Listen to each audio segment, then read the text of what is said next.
The morning Adelaide Kendrick arrived in Dusty Creek, Texas, a tumbleweed rolled straight across the main street and lodged itself against the wheel of her wagon as if the land itself was warning her to turn back.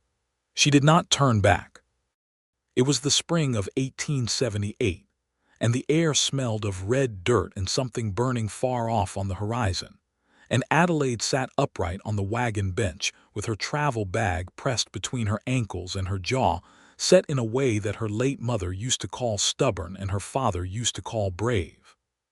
She was 24 years old. She had $43 sewn into the hem of her skirt, and she had just traveled 3 days by train from Kansas City, and another half-day by hired wagon from the nearest rail station to reach a town she had never seen, to work at a boarding house run by a woman she knew only through 2 letters.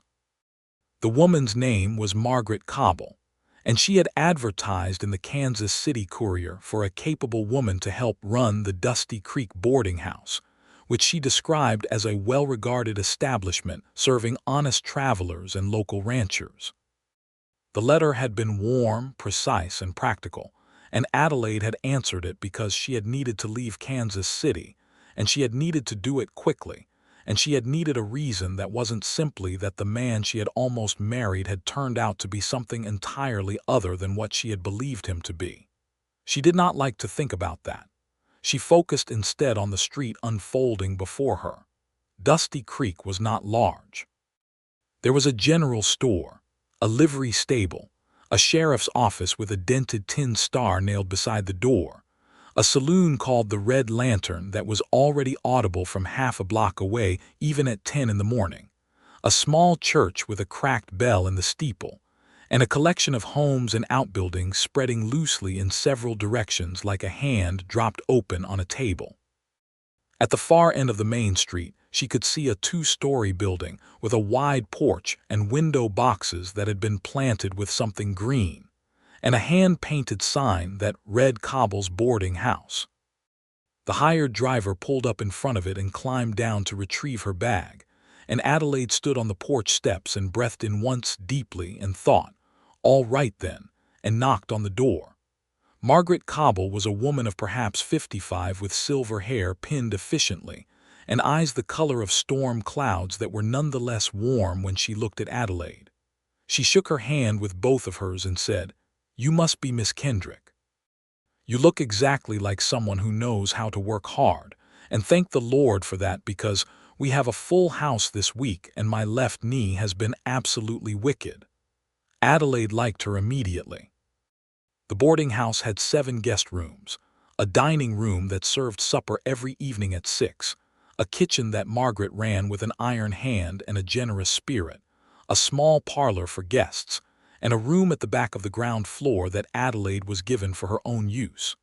It was plain and clean and had a window that looked out over a vegetable garden, and Adelaide thought it was one of the nicest rooms she had ever had. The work was real and immediate and absorbing. There were sheets to launder and hang, rooms to sweep, morning biscuits to bake, and supper to plan and prepare and serve.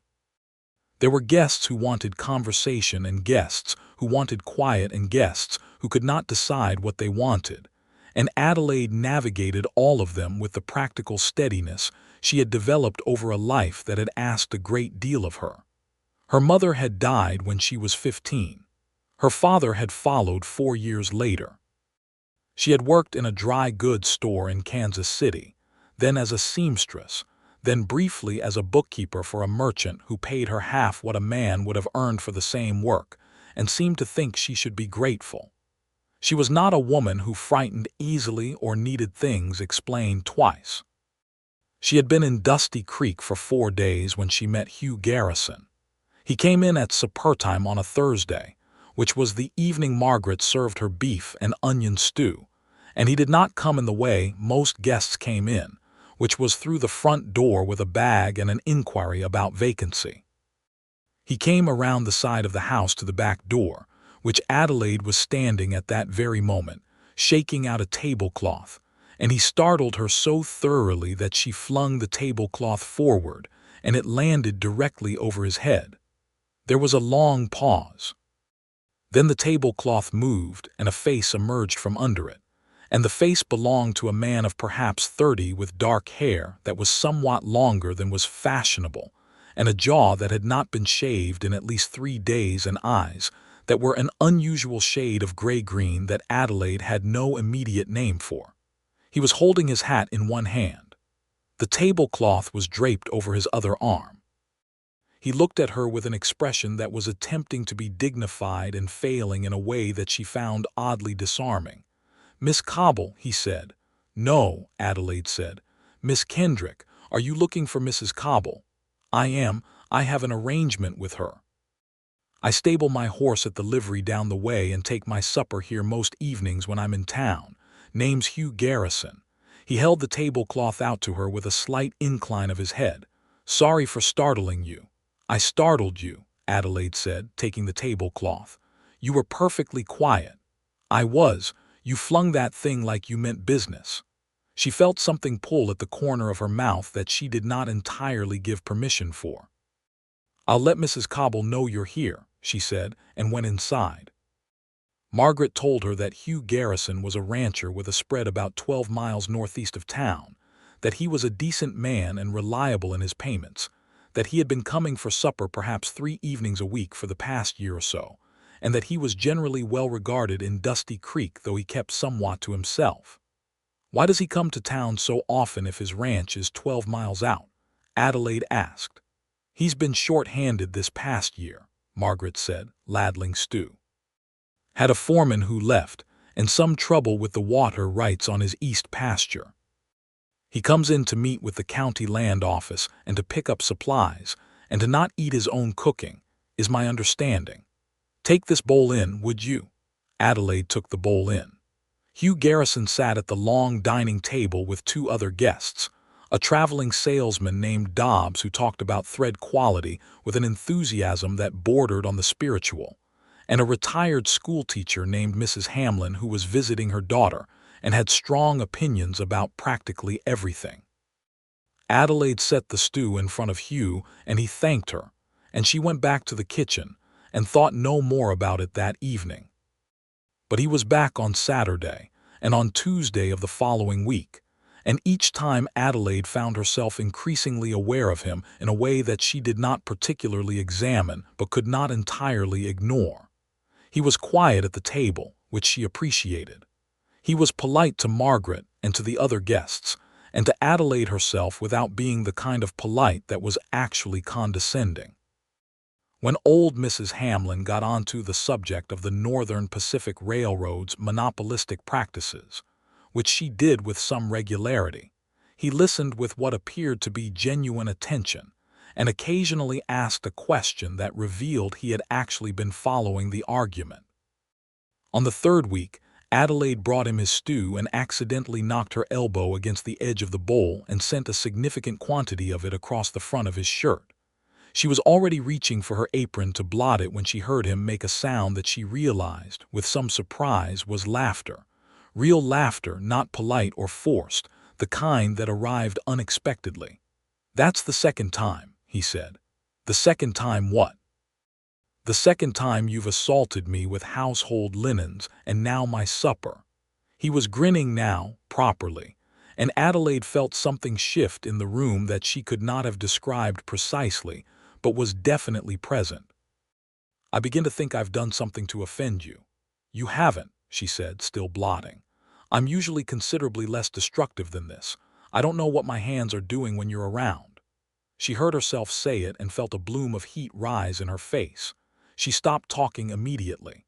Hugh looked at her for a moment with that gray-green gaze that she still didn't have a proper name for, and he said, "That might be the kindest thing anyone said to me in a while."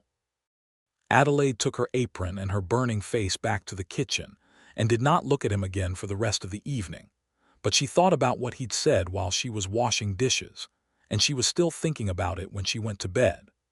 The following morning she was in the vegetable garden behind the house, pulling the first of the spring weeds from between the rows of beans that Margaret had planted, when she heard boots on the path and looked up to find Hugh Garrison standing at the garden gate. He was not in his supper clothes.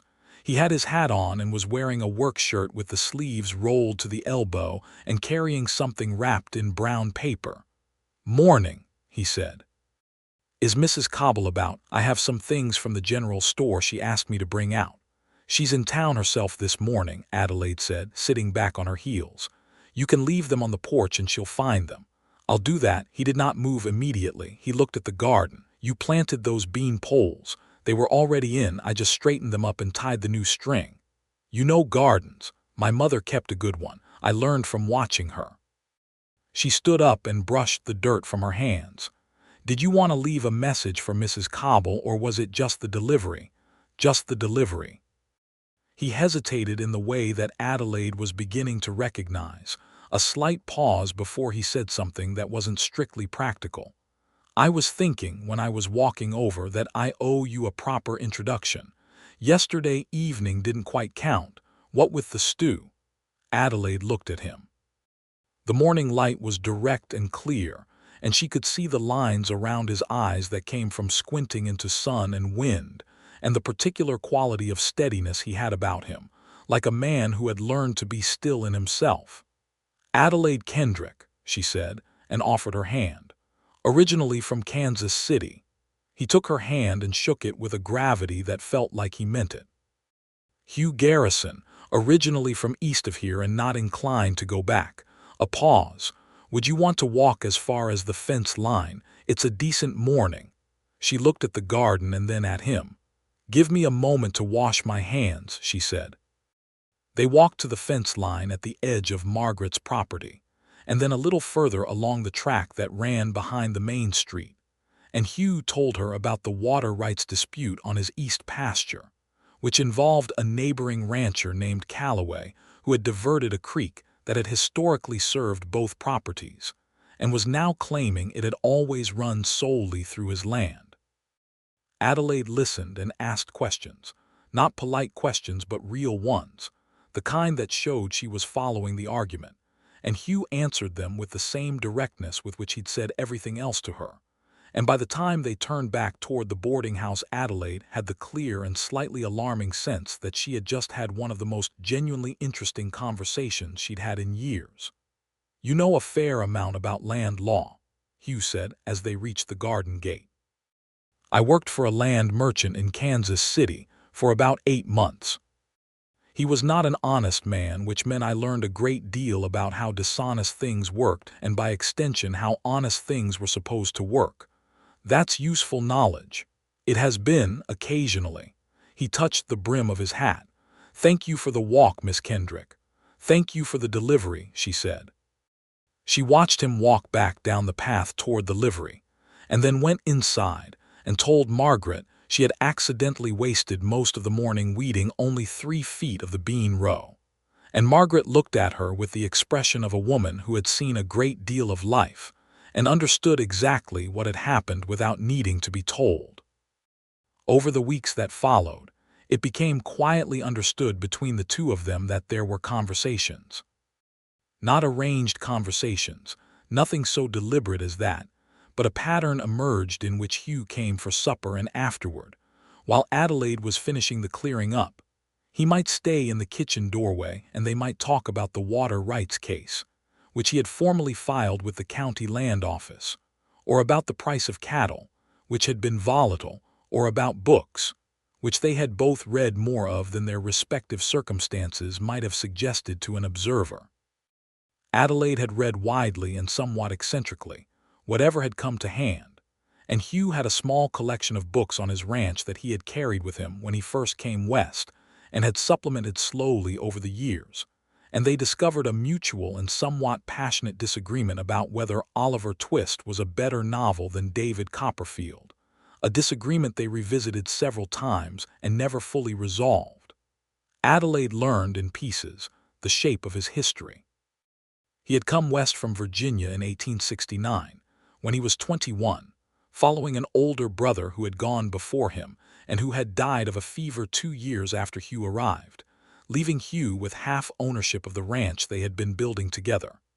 He had bought out his brother's widow at a fair price, and had been running the spread alone since then with the help of a pair of cowhands, one of whom, A reliable man named Tors had been with him almost since the beginning.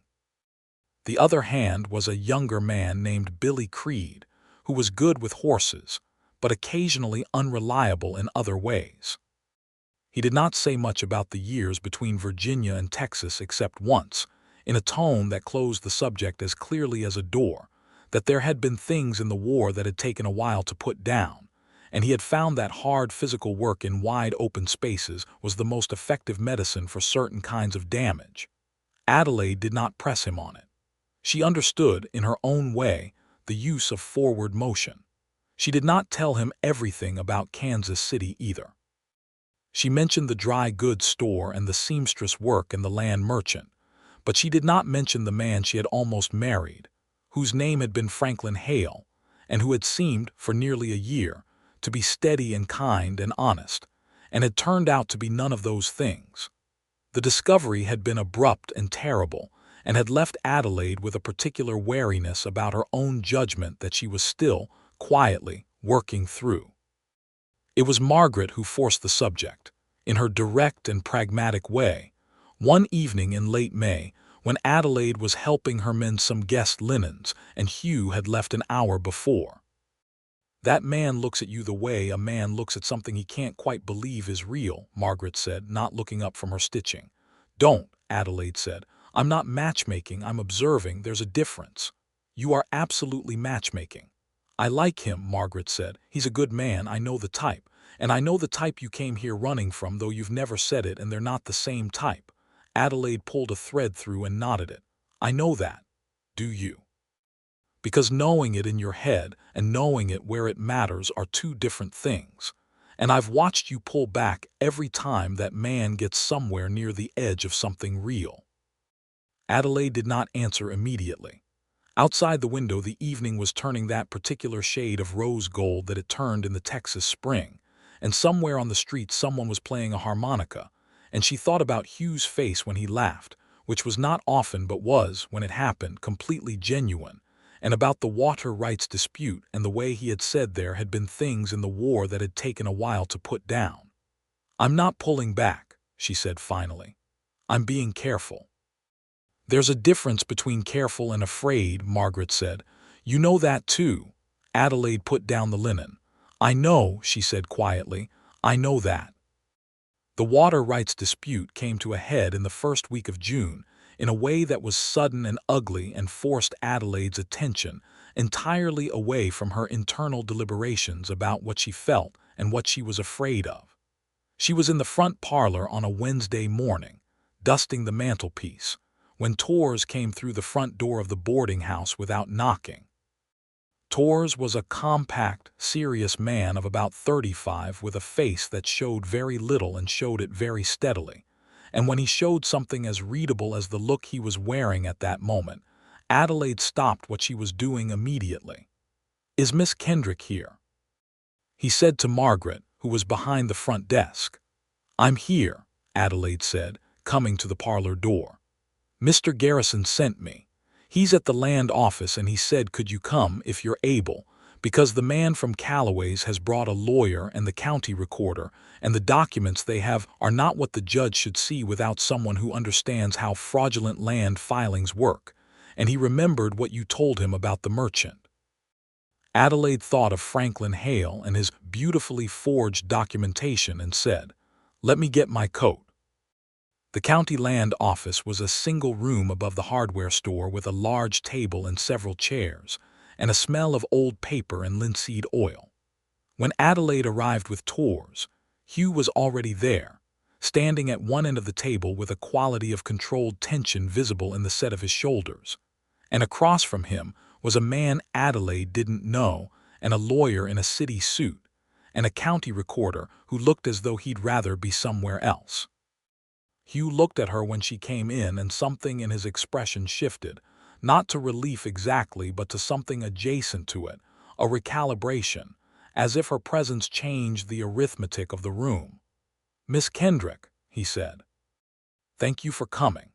These gentlemen are presenting documentation that claims the creek in question has always run exclusively through Calloway's parcel, but I want you to look at the filing dates on these deeds."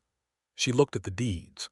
She looked at the recording dates and the survey notations, and the name of the surveyor and the quality of the paper and the particular way the ink sat in the signatures. She had seen Franklin Hale do this 11 times in 8 months, and she knew every single tell. "This survey was filed in March of this year," she said, looking up at the county recorder. "Do you have the original survey from when this land was first parceled?" The county recorder found it after some searching.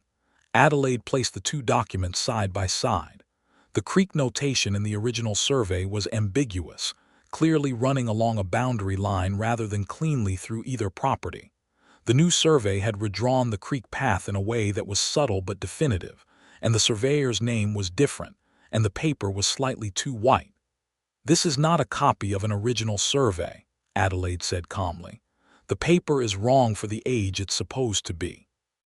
And if you compare the creek notation with the original, you'll see the line has been moved approximately 40 feet to the west, which is exactly far enough to bring it cleanly within the Calloway parcel." The lawyer began to say something. The county recorder looked at the two documents for a long moment, and then looked at the lawyer with an expression that suggested he would very much prefer not to have had any part in this, and said he would need to hold the documents for further examination. It was not over that day, but the tide had turned. The lawyer and Calloway's man left with considerably less confidence than they had arrived with, and the county recorder said he would be contacting the state surveyor's office. Hugh walked Adelaide back toward the boarding house in a silence that lasted until they were half a block from the land office, and then he stopped on the board sidewalk and turned to face her. "You just saved my ranch," he said. It was said simply, without performance, and the simplicity of it hit her harder than any elaborate gratitude would have done. "I recognized what I was looking at," she said. "That's all. That's not all."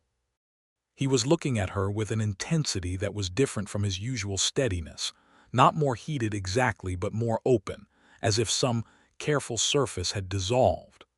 "I don't know how to tell you what that ranch means to me. My brother and I built it with our hands. It's the only thing I've done since the war that felt like it amounted to something. And you just stood in that room and took it apart with your eyes.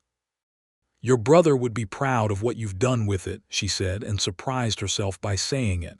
He was quiet for a moment. "I hope so," he said. "I think about that sometimes." She looked at him on the dusty board sidewalk of Dusty Creek, Texas, in the June sun, and the wariness she had been carrying since Kansas City was still there. She could feel it, but it felt smaller than it had, the way a stone feels smaller after you've been carrying it long enough to understand its actual weight. "I'd like to see it sometime," she said. "The ranch." "I'd like that," he said. "Very much."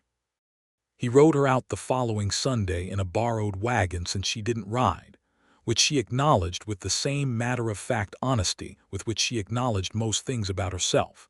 And they drove the 12 miles northeast on a morning that was already warm and clear and smelled of sage and dry grass. Adelaide sat beside him on the wagon bench and watched the country open up around her, and felt something loosen in her chest that had been tight for a long time. The ranch was called the Garrison Spread, which was perhaps not the most inventive name but suited it, and it was more beautiful than she had expected. The house was solid and plain, built from limestone that glowed pale gold in the morning light, with a wide covered porch and a stand of cottonwood trees at the side that gave shade and made a soft sound in the breeze. There were 2 pastures visible from the front of the house, currently holding a good herd of longhorns that moved with a collective slow grace, and a barn that was larger than the house and in excellent repair. Torres was there and touched his hat to Adelaide with a formality that was also, she thought, slightly approving. Billy Creed was somewhere in the back pasture. Hugh showed her the house, which was clean and spare and had bookshelves in the main room, which she noted with satisfaction, and the kitchen garden at the back, which was more ambitious than she would have expected and more neglected than it ought to have been. "Who planted all this?" she asked. "I did last fall. I'm better at planting than tending." "You planted sweet peas," she said, looking at the bedraggled but still determinedly blooming tangle near the garden wall. "My mother grew them," he said. "I brought seed from Virginia," She looked at the sweet peas for a moment, their crumpled soft petals in pink and white and pale purple, and thought about a man who had carried flower seeds across 2 states for 9 years because his mother had grown them. And she thought about the careful, deliberate way Hugh Garrison moved through the world, tending the things he valued with a quietness that did not advertise itself. "They need more water," she said, "and something to climb on." "Yes," he agreed. "They do." They ate a midday meal that Hugh cooked, which was considerably better than she had expected, and which he deflected her compliments about with a slight embarrassment that she found touching. And afterward they walked the pasture fence line, and he told her about each section of the land and what it had taken to get it to where it was. And she listened and felt the pleasure of hearing someone talk about something they genuinely loved. On the drive back to town, the light was going gold-orange behind them, and the sky ahead was going deep blue, and the first stars were starting. And Hugh said, out of a comfortable silence, "I've been better company lately than I have been in some time."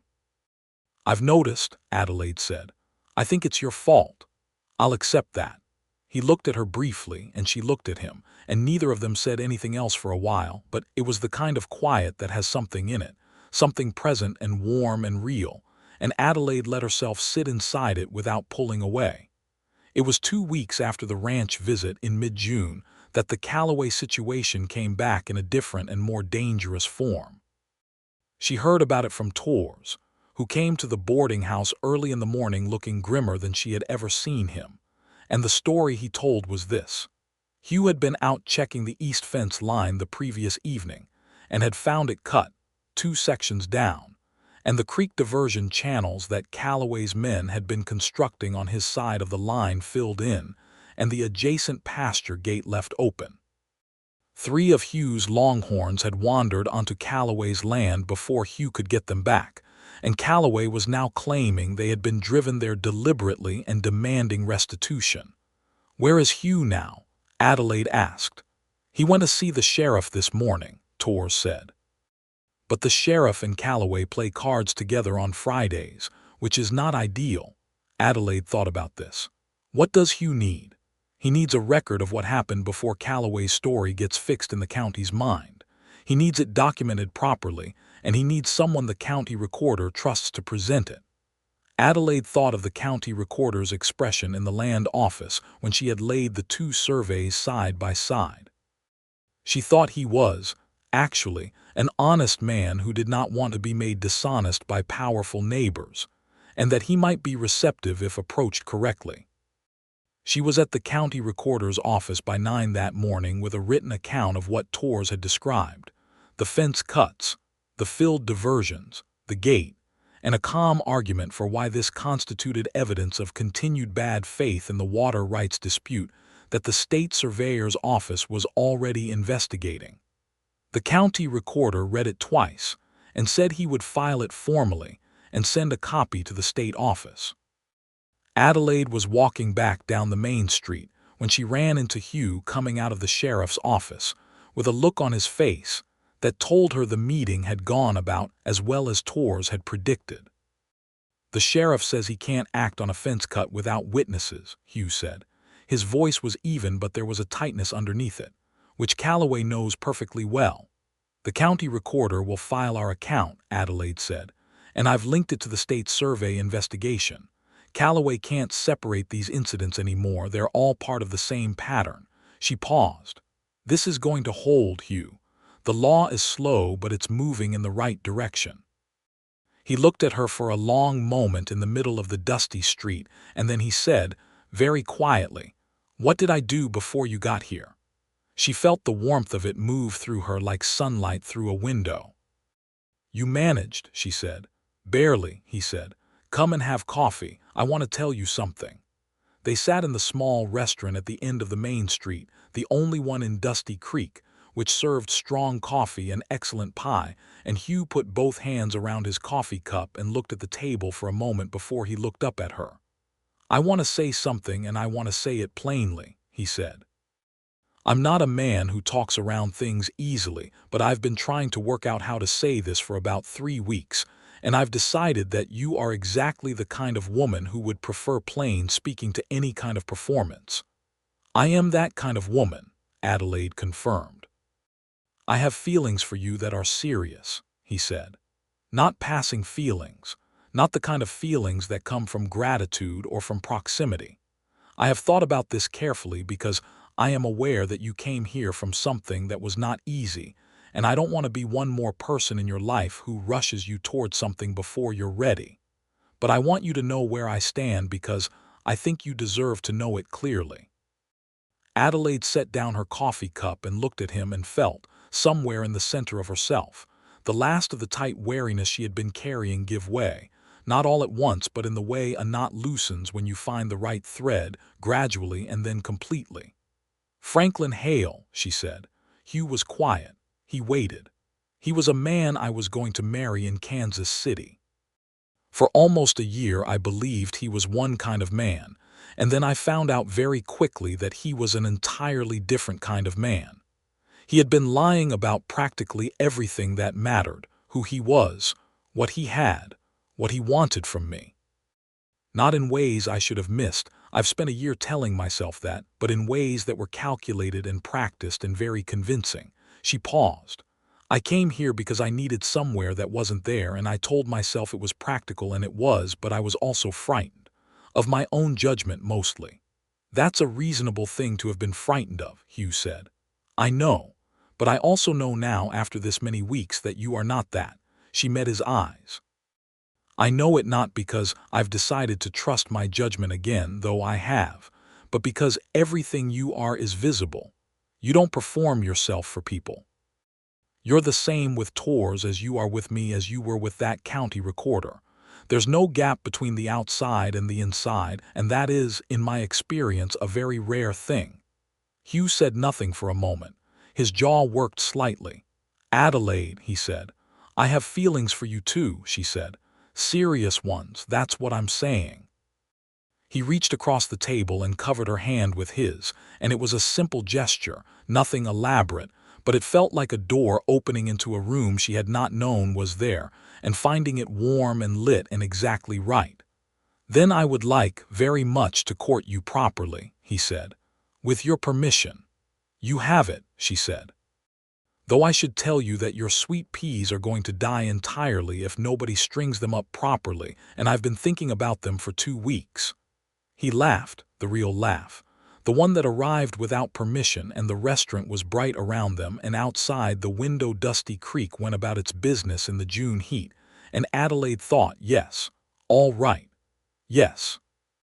What followed was the summer, and it was one of the finest summers Adelaide had ever experienced, which was not something she would have predicted for herself in Texas in 1878, but which turned out to be entirely true. Hugh came to supper at the boarding house every evening that he could manage it, and sometimes Adelaide rode out with him on the Sundays, learning slowly and with determination how to sit a horse, which turned out to be harder than she had expected and more satisfying once she started getting it right. Margaret watched all of this with the expression of a woman who had arranged it in her own mind some time ago and was simply waiting for everyone else to catch up. And Billy Creed, who had been somewhat sideways about Adelaide's appearances at the ranch initially, came around after she helped him work out a proper schedule for the horse training he was trying to develop into a side business, and thereafter treated her with a respect that was uncomplicated and genuine. Tors, she discovered, had been born in San Antonio to a family that had been in Texas before Texas was Texas, and he had a knowledge of the land and its history and its politics that was deep and particular, and that Hugh valued enormously. She asked him once about what it was like to navigate the layers of that history, the Spanish heritage and the Mexican heritage and the Anglo-ranching culture, all piled on top of each other, and frequently in direct conflict. And Tors was quiet for a moment before he said that it was like being in a room with several different versions of the same story all being told at once. And sometimes you had to decide which version you lived by, and sometimes it got decided for you. And the best you could do was hold on to what was true, and work hard and do right by the people beside you." Hugh said when she told him what Tors had said, that Tors had never said anything to him about that directly, and she could see it moved him. "You get things out of people," he said. "I listen," she said. "That's all." "It's not all," he said, and there was something in his voice that made the blood rise in her face in the way that had become familiar and pleasant. The state surveyor's report came back in the second week of August, and it was definitive. The survey that Calloway had presented in June was fraudulent. The creek ran along a shared boundary line that gave both properties access to the water, and the county recorder issued a formal order requiring Calloway to remove the diversion structures and restore the natural flow. Calloway's lawyer made some noises about appeal, but the lawyer apparently reconsidered once the state surveyor's office indicated they were also referring the falsified document to the county prosecutor. Hugh told her about it in the garden behind the boarding house, coming to find her there the same way he had that first morning, but this time he came through the gate instead of around the side, and she was tying up the bean plants she had been nursing all summer, and he stood at the edge of the garden and said, "It's over. Calloway accepted the order this morning." She put down the string she had been holding and looked at him and felt the uncomplicated pleasure of a just thing having happened. "Good," she said. "I want to take you somewhere to celebrate," he said. "The proper kind of somewhere, not the restaurant in town. There's a place on the ranch property up the north slope where you can see about 30 miles in 3 directions. I want to take you there." "When?" "This Sunday. We'll pack a proper meal. Will you come?" "Yes," she said. "Obviously yes." That Sunday was the last of August and the heat had started to turn, the first intimation of fall in the air, a freshness in the mornings that the summer had not had. They rode up the north slope in the morning with a saddlebag packed with food that Adelaide had prepared the night before, cold chicken and bread and 2 pieces of Margaret's apple cake. And Hugh led the way along a trail she had not seen before, through a stand of mesquite and then up a rocky rise. And when they came out on top of the rise, the view was, as he had promised, extraordinary. The land spread out in every direction under a sky of that particular deep Texas blue that Adelaide had come to love, and she could see the silver line of the creek in the east that had been the center of all the trouble, and Hugh's herd moving in small dark groups in the south pasture, and far off to the west the faint glimmer of another town she didn't know the name of. The wind was coming up the slope and moving through her hair, and she stood with her hands at her sides and breathed it in and felt something enormous and peaceful. "Thank you," she said, "for bringing me here." Hugh was standing beside her, close enough that she could feel the warmth of him. "Thank you for being here," he said. "In general, in Dusty Creek, in Texas, in my life." He paused. "I'm going to say something else plain." She turned to look at him. "I want to marry you," he said. "I have wanted to marry you since about the 3rd week you were at the boarding house, which I was aware was absurdly soon, and so I have been waiting until I had earned the right to say it. I believe I might have earned the right to say it now. I love you, Adelaide. I want to build a life with you on this land.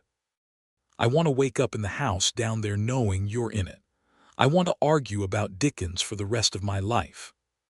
He stopped, and his voice, which had been steady, was slightly unsteady.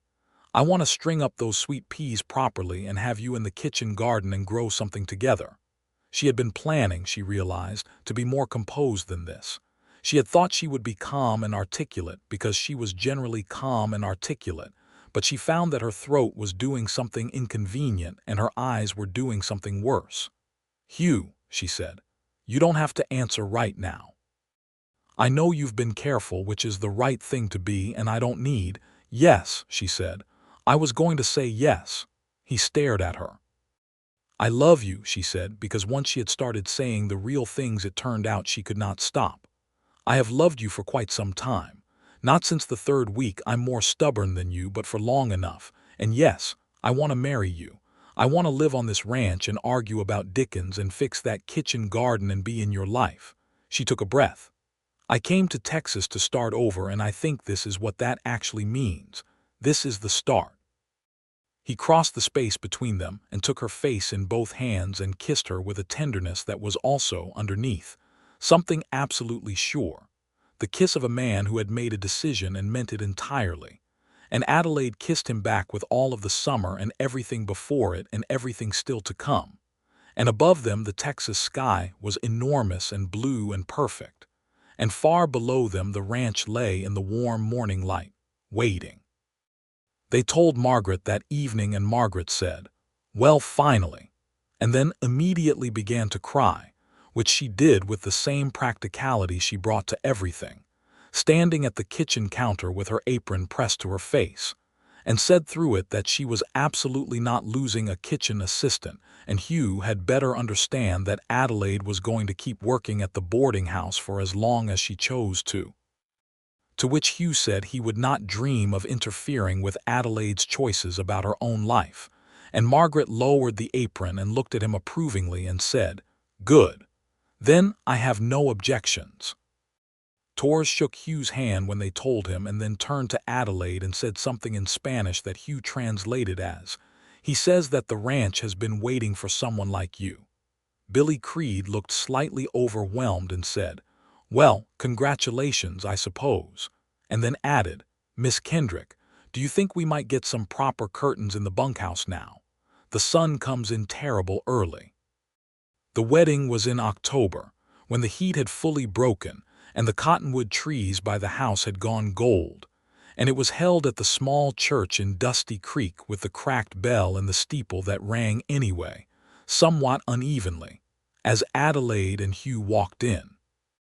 Margaret was there, and Torres and Billy Creed, and several of the neighboring ranchers who had gradually come to respect Hugh over his years in the county, and the traveling salesman Dobbs, who happened to be passing through, and wept throughout the ceremony in a way that astonished everyone, including himself. The minister who married them was a deliberate, kind man named Reverend Alcott, who had been in Dusty Creek for 6 years, and who spoke about marriage not as a surrender of individual lives, but as the building of something new, a thing that could not exist before and could not exist without both of them. And Adelaide held Hugh's hands in both of hers and listened to those words and thought, yes, that is exactly what this is.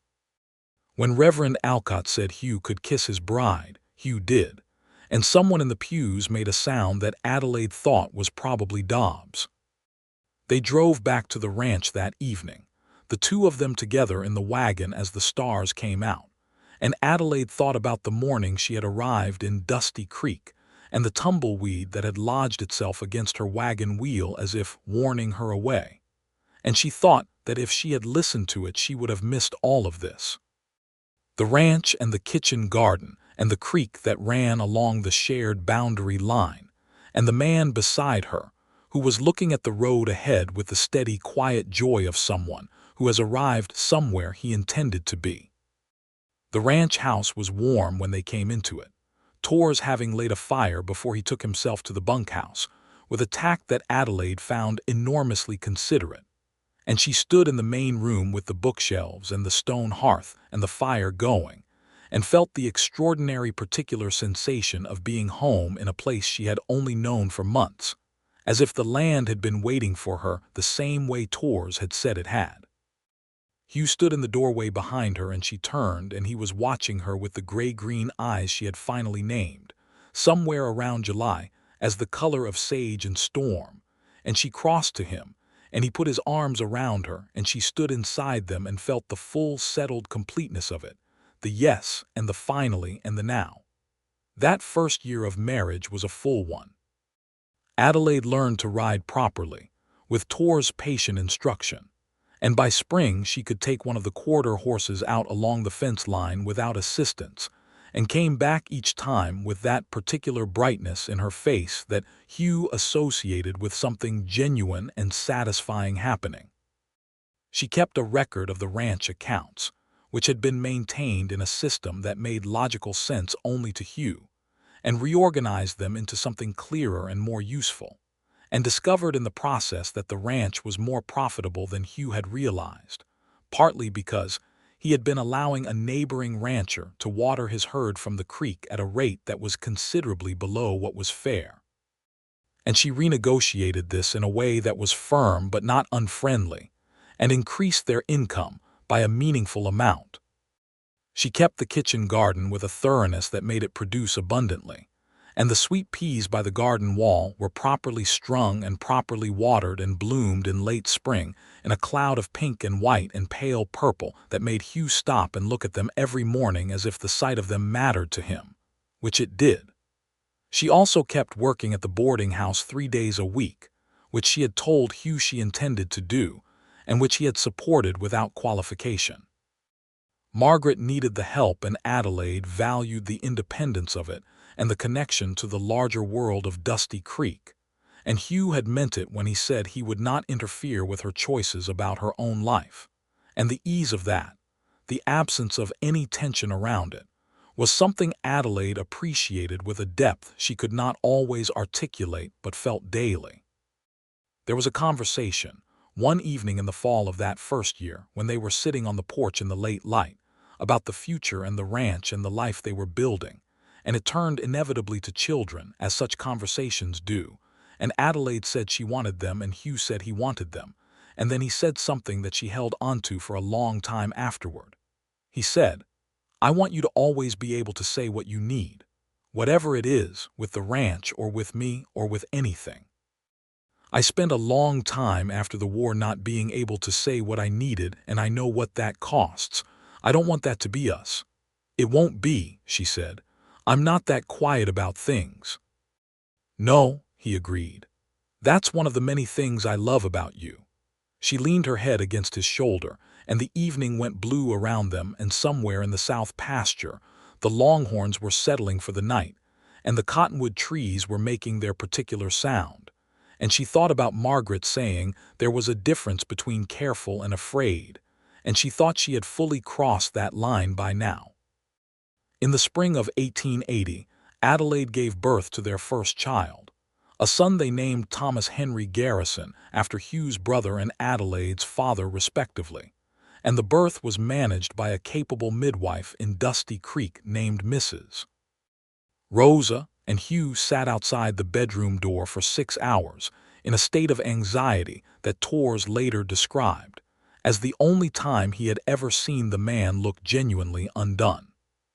When Mrs. Rosa opened the door and told him he had a healthy son and his wife was well, Hugh walked into the room and stood at the bedside and looked at Adelaide and the dark-haired infant she was holding, and his face did something that Adelaide had never seen it do before, something that was past ordinary happiness into a kind of quiet astonishment. "Hello, Thomas," he said to the baby, very softly, as if introducing himself carefully to someone important. Thomas turned out to be a child of great force of personality, red-faced and vocal from the start, opinionated about his feeding schedule and his sleeping arrangements, and the precise degree of bouncing he required. And as he grew into a toddler, he transferred this authority to various outdoor locations, demanding to be taken to see the horses and the cattle with an imperious frequency that kept both his parents busy and Torres in a state of amused exasperation. Billy Creed, who had at the time of the wedding seemed uncertain about his feelings toward family life in general, turned out to be unexpectedly wonderful with Thomas, spending hours in patient instruction about horses and ropes, and the particular way you said hello to a longhorn if you wanted it to stay calm. And Adelaide watched this, and felt the particular satisfaction of seeing someone surprise themselves. Margaret came out to the ranch to see Thomas when he was 3 weeks old and held him with practiced confidence and said, "He looks like Hugh around the eyes and you everywhere else, which is the best possible arrangement." And Adelaide thought that was probably accurate. The water rights conflict, which had seemed finished, had one more chapter. In the summer of 1880, with Cowboy having sold his ranch to a land company out of Dallas, the new owners attempted to resurvey the property with the same fraudulent approach their predecessors had used, apparently unaware that there was a formal state record of the previous attempt.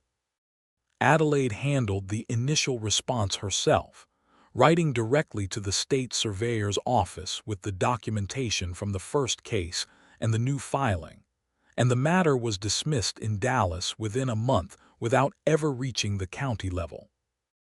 The letter of resolution came to the ranch, and Adelaide read it at the kitchen table while Thomas sat beside her eating cornbread with both hands, and she felt a clean and final satisfaction. "Done," she told Hugh that evening. "Completely. Completely," she said. "The new owners know there's a state record now. They're not going to touch it." He sat down across from her at the kitchen table and looked at her and said, "You know, when I first came to Texas, I thought the thing I needed most was land and cattle and enough hands to run it. And now I think the thing I needed most was you," he said. "Everything else was already here. You were the part that was missing." Adelaide put down the letter. "That's the most sentimental thing you've ever said to me," she said. "I've been practicing." She laughed, and he grinned, and Thomas, who had finished his cornbread and was now attempting to climb off his chair, sat down with considerable urgency, and the evening continued in the warm, busy way of evenings at the Garrison Ranch, which was full of ordinary life and which was, Adelaide thought for the 100th or the 1,000th time, exactly what a life should be. In the autumn of 1881, their second child was born, a daughter they named Clara Margaret, the Margaret being in honor of the woman who had placed the advertisement in the Kansas City Courier that had set everything in motion. Margaret wept when she heard the name and then said, "Well, that's excessive. One of me was quite enough." But she was visibly pleased for months afterward, and knitted a blanket in 4 colors that Thomas confiscated immediately and refused to relinquish. Clara was quieter than Thomas from the start, a watchful child with Adelaide's brown eyes and Hugh's coloring, who followed her brother around with a determined attention, and had a gift, evident from early on, for finding small things that other people had overlooked: a beetle in the grass, a feather in the yard, a pebble with an interesting color. Adelaide thought sometimes that Clara might become a scientist someday if the world would allow it, and resolved that she would do everything in her power to see that it did. Dusty Creek itself changed in those years, as towns in Texas were changing, with a second general store and a new doctor named Patterson, who had come west from Georgia and who was good at his work, and a telegraph office that connected Dusty Creek to the larger world in a way that was sometimes disorienting and often useful. The railroad was being discussed in the county, had been being discussed for several years, and in 1882 it finally arrived, a spur line that came within 20 miles and changed the economics of cattle ranching in ways both good and complicated. Hugh adapted, as he adapted to most things, with a methodical pragmatism that took the time to understand what was changing before deciding how to respond to it. He shifted some of the operation towards selective breeding, working with tours on identifying the strongest lineage in the herd, and the cattle they sold in '83 brought a considerably better price per head than those of previous years. He hired 2 additional cowhands, one of whom was a young man of 19 named Sam Park, who had come from the hill country, and who reminded Adelaide, in his combination of raw enthusiasm and raw inexperience, of herself arriving at the boarding house 5 years earlier. She told him so one morning when she was bringing water out to the men working the south fence, and Sam looked startled and pleased and then said, "Are you going to be all right, Mrs. Garrison?" Because she had stopped in the middle of the pasture with a look on her face that he couldn't quite read.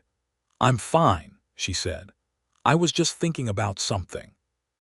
She was thinking that she had arrived in Dusty Creek in April of 1878 with $43 in her hem and no clear plan beyond forward motion, and that forward motion had brought her to this pasture in this morning light with this small jug of water and this impractical feeling of fullness, as if she had been handed something she had not known how to ask for, and which was, it turned out, everything.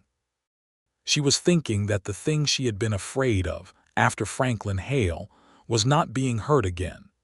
The thing she had actually been afraid of was that she had been wrong about herself, about her ability to know a person truly.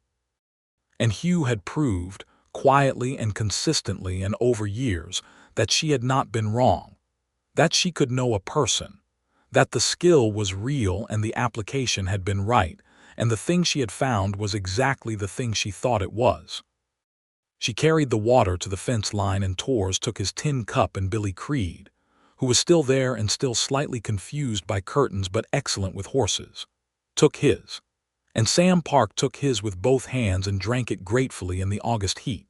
And Adelaide walked back toward the house where Clara was taking her afternoon nap, and Thomas would be home from the Dusty Creek school within the hour. And the sweet peas on the garden wall had finished for the season but would come back next spring. And the kitchen garden was yielding the last of the summer tomatoes, heavy and warm on their vines. Hugh found her there that evening, pulling the last tomatoes, and he came up behind her and put his hands on her shoulders the way he had developed the habit of doing, not taking, not demanding, just present. And she leaned back against him and felt the solid warmth of him and the length of their history together and all the days still ahead. "What are you thinking about?" he asked, because he asked her things always. He was interested in what she was thinking in the way that meant he actually wanted to know. "I'm thinking about arriving here," she said. "That first morning, the tumbleweed." He made a sound of amusement. "The tumbleweed that stopped your wagon. I thought it was a warning to leave. And now," she held a tomato in both hands, warm from the vine, and felt the evening settle around them, the light going gold-red in the west, the children's voices from inside the house where Thomas had arrived and was telling Clara something apparently very urgent about school. "Now I think it was just a tumbleweed," she said. "The rest was always going to happen." He pressed his lips to the top of her head, and she closed her eyes for a moment and felt the complete, whole, unhurried rightness of standing here in this garden in this life. Inside, Thomas was still talking, his voice carrying the authority of a 7-year-old with important news. Clara, from the sounds of it, had found a beetle. The fire was probably still going low in the kitchen and needed to be built up for supper, and there was bread to be made and the last of the tomatoes to be brought in, and a dozen other practical things that constituted the substance of the days they were building together. Adelaide opened her eyes and looked at the garden and then turned around to look at Hugh, who was watching her with the gray-green eyes she had learned to read the way she had learned to read the land, fluently and with love. "Come inside," she said. "I'll make supper. I'll help." "You'll stand in the way and talk to me," she said. "That is how I help." "I know," she said. "It works." They went inside together, into the warm lit house with the children and the books and the fire, and the door closed behind them on the evening, and the Garrison ranch lay quiet in the dusk, the herd settled in the south pasture, the cottonwood trees murmuring at the side of the house, the sweet peas on the garden wall done for the season but rooted deep in the Texas earth, waiting for spring, and everything was as it should be. The years that came after were layered and full, and were built from the particular materials of a life well tended. Thomas grew into a boy of fierce intelligence and strong opinions, who loved the ranch with the comprehensive devotion of someone for whom it had always been home, who knew every fence post and every quarter horse by name, and who would come to Hugh with questions about the land that were better questions than Hugh himself had thought to ask at twice the boy's age. By the time he was 10, he could ride the perimeter of the north pasture alone and read a weather change in the color of the sky over the hills. Clara, growing alongside him, was the quieter one but the one who noticed more. She had her mother's precision with words and her father's capacity for patience, and she developed the habit of filling small notebooks with observations, drawings of plants and birds, and the tracks of animals in the mud by the creek, a practice that Adelaide encouraged with everything she had, bringing Clara books from Dusty Creek and later from the broader catalog available through the new railway connection, natural science texts and botanical guides, and once, from a mail-order catalog, a proper illustrated volume on Texas flora that Clara handled as if it were made of something more precious than paper. Margaret Cobble remained a fixture in their lives, coming to the ranch for Sunday suppers in the warmer months, and keeping Adelaide occupied on the 3 days each week Adelaide continued to help at the boarding house. She had slowed somewhat as the years passed, the bad knee joined by a bad shoulder and a general preference for her chair by the kitchen window. But her mind was as sharp as it had always been, and her opinions were as freely given. And Adelaide thought she was one of the finest people she had ever known. It was Margaret who told Adelaide in the spring of 1884 that she was thinking about selling the boarding house. She said it without preamble, the way she said everything, sitting at her kitchen table with her coffee and looking out the window at the dusty Creek Main Street. "I'm 61, Margaret said. "My knee has decided it's 65 and my shoulder has decided it's 70. I've been running this house for 19 years and I am ready to sit down." "Who would you sell to?" Adelaide asked. "I was hoping to sell to you and Hugh," Margaret said, "if you wanted it. I'd ask a fair price, not a charitable price, because you've never needed charity and wouldn't want it. But I'd rather see it go to someone who would keep it what it is than sell it to a stranger who'd change everything." Adelaide brought it to Hugh that evening and he listened and then said, "What do you want to do?" "I think it would be a good investment," she said. "The railroad has brought more people through Dusty Creek. The boarding house has been more profitable for the last 2 years than for the 5 before them, and I want to be involved in the running of it, not full-time but meaningfully." "Then we should buy it," he said, "just like that." "You've thought it through," he said. "I trust your judgment on this." She looked at him and felt, as she regularly felt in moments like this, the deep specific gratitude of having married a man who meant it when he said he trusted her judgment, and who had never once, in 6 years of marriage, made her feel that her opinions about the ranch or the business or anything else were less than fully real. They bought the boarding house from Margaret in June of 1884, at a fair price that Margaret negotiated with characteristic directness, and Margaret moved into a small house of her own 2 streets back from the main road, and made herself an authority on the vegetable garden she had always wanted and the quietness she had earned. She still came to the boarding house for supper on Tuesdays and instructed whoever was cooking on exactly what they were doing wrong, which everybody accepted with affection because she was also frequently right. The boarding house thrived. Adelaide hired a woman named Ruth Callahan, who was the wife of the new blacksmith and had cooking skills that even Margaret grudgingly admired, and a young woman named Eliza to help with the rooms, and she herself came in on Monday, Wednesday, and Friday to handle the accounts and oversee the operation with the same calm precision she brought to the ranch ledgers. Hugh kept the land running and Adelaide kept both sets of books, and they talked about both businesses every evening at supper, with a genuine mutual interest that their children absorbed without knowing it, growing up believing without question that both parents understood both things, and that was simply how it worked. Torr stayed. He had offers over the years from larger operations, word of his skill with both cattle and men having traveled in the way that competence travels, but he stayed.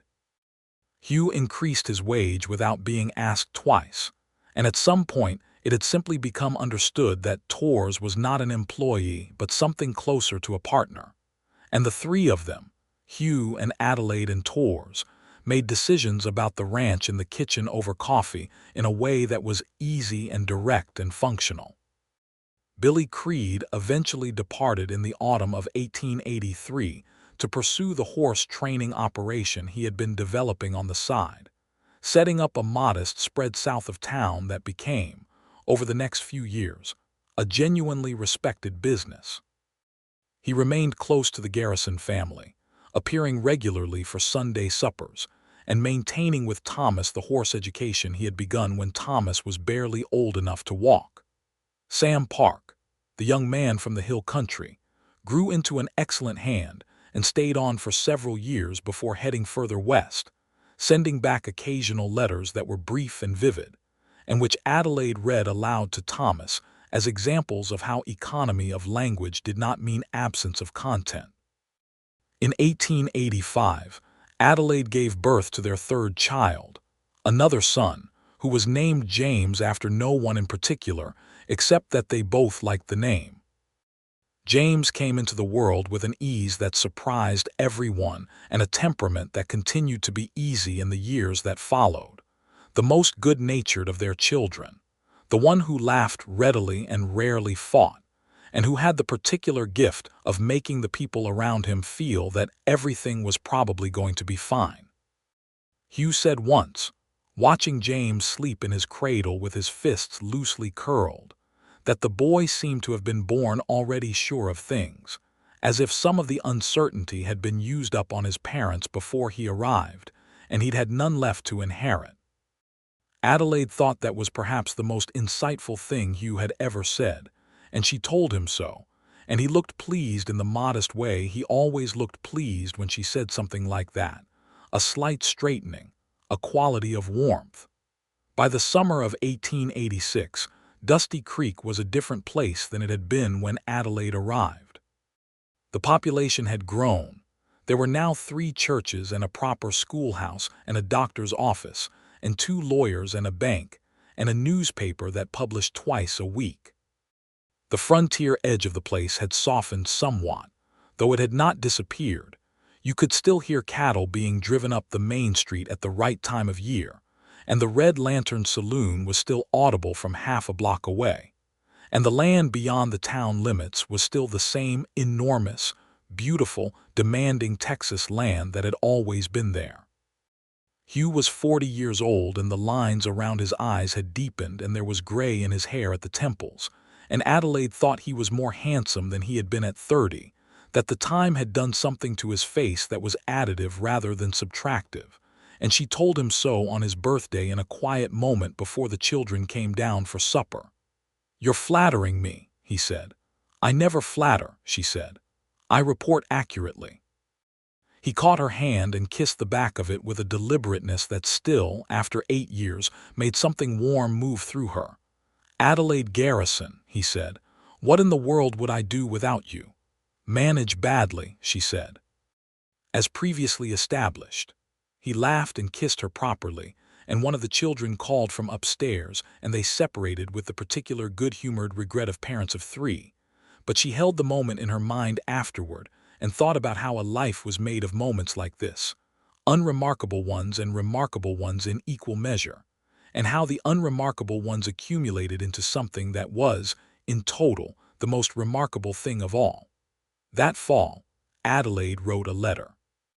She had been composing it in her head for some time, and she wrote it at the kitchen table on a Sunday morning before anyone else was up, in the clear early light, with a cup of coffee at her elbow. It was to a woman she had known in Kansas City, a former seamstress colleague named Dorothy who had written to her twice over the years, and whose last letter had described circumstances that Adelaide recognized with a cold, precise clarity. Dorothy was engaged to a man who was, in the specific ways Adelaide knew how to read, not what he appeared to be. Adelaide did not say be afraid, leave immediately, trust no one. She was careful about that. She wrote instead about Dusty Creek, and about the advertisement she had answered in the Kansas City Courier, and about what it had felt like to arrive somewhere new with $43 and no clear plan except forward motion. She wrote about the boarding house and about Margaret and about what it meant to find work that was genuinely your own. She wrote, carefully and clearly, about the difference between a man who was consistent in the way a true thing is consistent, and a man who was consistent only in ways that served him. She did not say leave. She said trust yourself. She said you know the difference when you're willing to look. Dorothy wrote back 3 months later to say she had ended the engagement, and had taken a position as a housekeeper in St. Louis, and that she was, for the first time in some time, not afraid. Adelaide read the letter and felt something that was both simple and large, the particular satisfaction of a kindness having worked, of a thread thrown out having caught something real. She showed the letter to Hugh, and he read it and was quiet for a moment and then looked up at her with the gray-green eyes she knew better than any landscape she had ever lived in. "You're still doing it," he said. "Doing what?" "Standing in rooms and taking them apart with your eyes, seeing what's actually there." "I never stopped," she said. "No," he said, "you never did."